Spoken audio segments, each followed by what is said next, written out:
D'abord, je reviens sur l'objectif de cette rencontre, d'abord qui était de discuter de l'élaboration de deux documents essentiels qui sont le plan national de développement ainsi que le plan d'action prioritaire 2024-2028 qui sont des documents qui opérationnalisent sur le court terme le plan Sénégal émergent. Et l'élaboration de documents confiés au ministère en charge de l'économie est actuellement en cours. C'est pourquoi le ministère, à travers la direction de la planification, est venu dans la région de Saint-Louis pour rencontrer les acteurs de la région, échanger avec eux sur principalement deux points. D'abord sur le diagnostic qui a été fait, en tout cas de la mise en œuvre des plans d'action prioritaires passés. Ça nous a permis un peu de voir ce qui a été réalisé, mais surtout de connaître quelles ont été les principales contraintes liées à la mise en œuvre de ces documents, mais contraintes également qui ont été à l'origine de la non-atteinte de certains objectifs de développement. Ils sont également revenus sur la stratégie qui décline un peu les voies et moyens que l'État doit emprunter pour réaliser un peu les objectifs de développement. Donc cette rencontre a été fructueuse, ça a permis aux services régionaux de donner leurs préoccupations, mais également de donner des suggestions allant dans le sens de parfaire le document national qui sera élaboré donc par le ministère en charge de l'économie. Nous avions, il y a 2 semaines de cela, organisé ici une rencontre de validation de notre rapport de contribution à l'élaboration donc, de ces documents. Et on avait, à la suite de ces rencontres, proposé des portefeuilles de projets qui nous paraissent essentiels pour la région de Saint-Louis. C'est des projets qui portent sur des secteurs essentiels tels que l'agriculture, l'élevage, l'industrie, la pêche, etc. Et ces projets ont été proposés au niveau du ministère en charge de l'économie. Et on espère qu'à la fin, lorsque le document final sera réalisé, même si tous les projets de la région de Saint-Louis n'ont pas été pris en compte, que les projets retenus, que la région de Saint-Louis puisse trouver son compte, en tout cas dans les projets retenus. Ce qui nous importe particulièrement, c'est que les préoccupations de la région de Saint-Louis, que les préoccupations des populations de la région de Saint-Louis soient prises en compte dans les projets qui seront proposés, quelle que soit la région d'où ils viennent. Donc nous remercions donc le directeur régional, le directeur de la planification ainsi que félicitons le directeur régional de la planification. Voilà. Quelques exemples par rapport aux préoccupations des populations.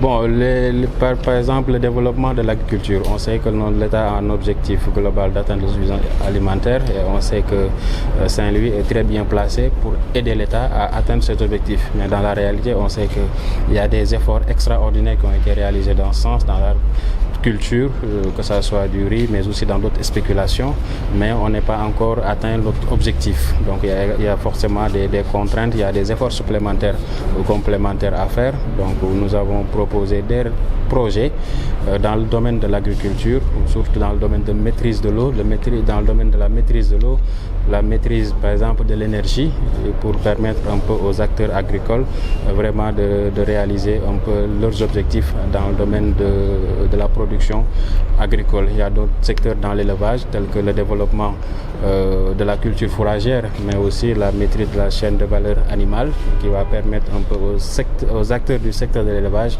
de participer pleinement à l'atteinte des objectifs qui sont assignés au secteur de l'élevage parce qu'il y a des potentiels extraordinaires. Nous avons une disponibilité des terres qui permettent un peu le développement de l'élevage, mais on a proposé donc des projets qui vont nous permettre forcément de réaliser des objectifs, d'atteindre des objectifs dans ces secteurs-là. Il y a d'autres secteurs également tels que les infrastructures, des types de projets qu'on a proposé, des infrastructures, un peu pour renforcer le désenclavement parce qu'il y a également beaucoup de politiques, beaucoup d'infrastructures, beaucoup de routes, de pistes qui ont été réalisées pour désenclaver certaines zones, mais il reste encore des zones également enclavées.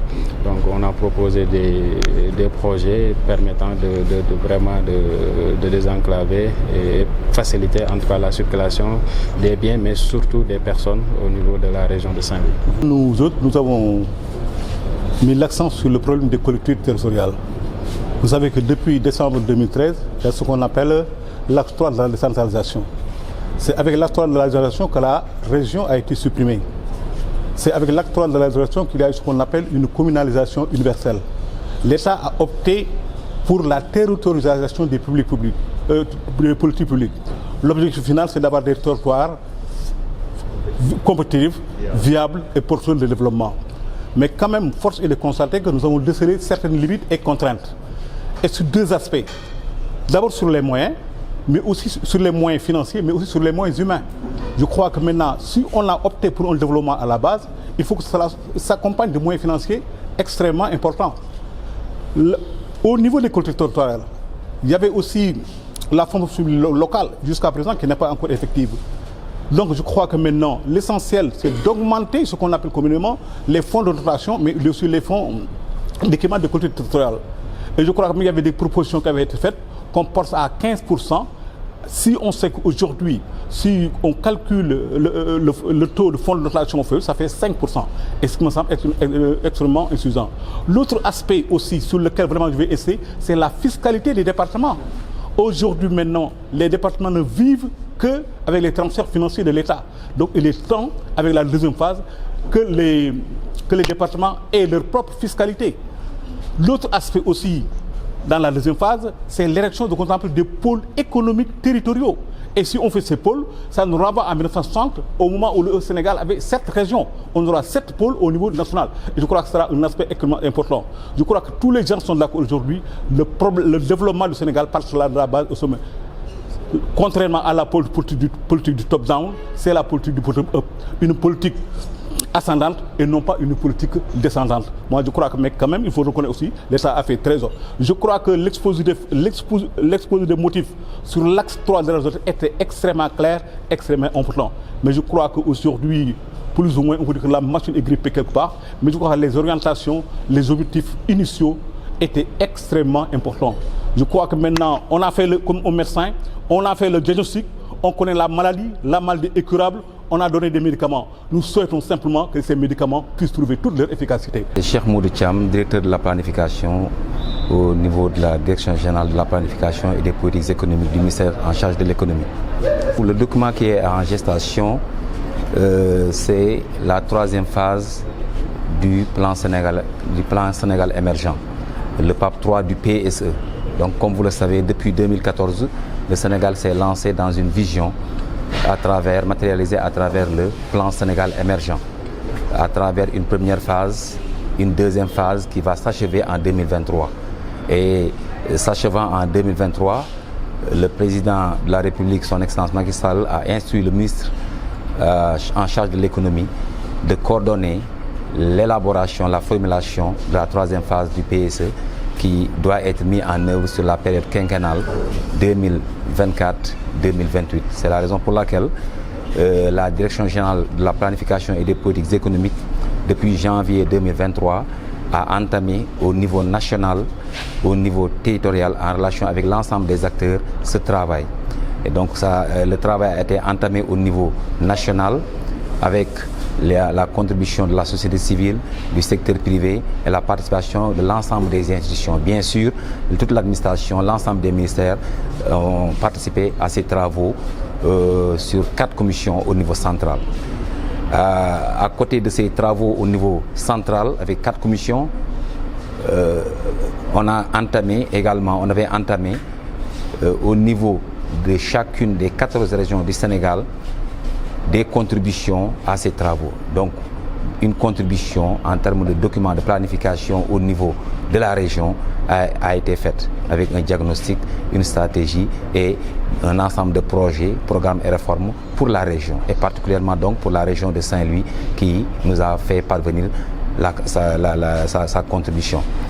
Et ce travail doit être coordonné au niveau central avec les différentes contributions, au niveau territorial avec l'ensemble des 14 commissions territoriales qui ont été instituées sous l'égide du gouverneur de région que nous remercions au passage pour la coordination de cet important travail pour plus de 40 collectivités territoriales au niveau de la région de Saint-Louis.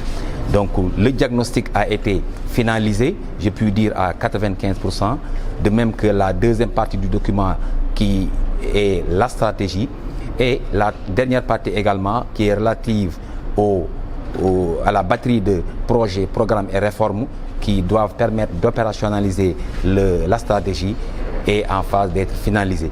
C'est la raison pour laquelle le développement devant se faire à la base, on a pensé nécessaire, et c'est effectivement nécessaire, de revenir à ces régions, leur présenter ce qui a été fait de leur contribution, leur prise en charge et leur présenter le produit de ce travail, je dirais de leur travail. Donc c'est la raison pour laquelle on est venu aujourd'hui présenter le diagnostic et la stratégie et discuter sur la dernière étape qui est relative au projet, programme et réforme et ce travail doit être parachevé dans quelques semaines.